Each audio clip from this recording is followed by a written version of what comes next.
starting point for our deliverables rests with identifying smart clients and initiating conversations with those opportunities. A lot of our clients in the beginning struggle with how to start a conversation with a prospective opportunity, and that's totally natural.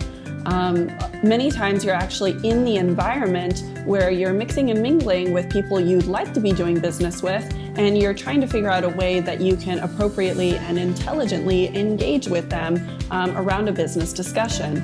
So I'd like to give you some examples of questions perhaps not to ask that, although they seem socially harmless, they might inadvertently set you up to have a less productive conversation, and then give you some examples of better questions that you could ask that's going to lead to the type of business conversation you really want to have with these people. Here's an example of a question that's seemingly harmless, but often inadvertently sets you up for the wrong conversation. Let's say you're in a social situation with someone. You start the conversation with this prospective business opportunity. So, where are you from? Tell me about your family. Where do your kids go to school? Do you have any work coming up? Tell me something that's difficult in your business that I could help you with. While it seems innocent, those conversations often lead into wandering discussions that don't exactly end up where you want them to be.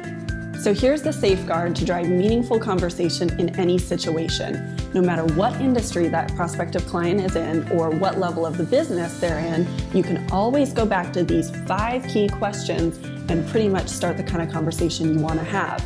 If you ask this person about what's going on with their clients, with their stakeholders, with their customers, with their operating model, or with their competition, you're more likely to get the type of response that gives you insight to what's really happening within their firm, that later on you can approach them about a solution or an idea that you might have. So it's not that the first set of questions is necessarily wrong, but it's that the second set of questions, that set of questions that's your safeguard, always around the 5 key drivers of their business and political issues, that's going to drive the meaningful conversation and put you in the power seat to follow up with them later on about things they're really interested in talking about. So remember that part of the keys to growing is identifying a smart client that you truly want to do business with, and the way that you connect with them is always by starting the conversation in the right way. Put yourself in the power seat and talk to the people you really want to talk to.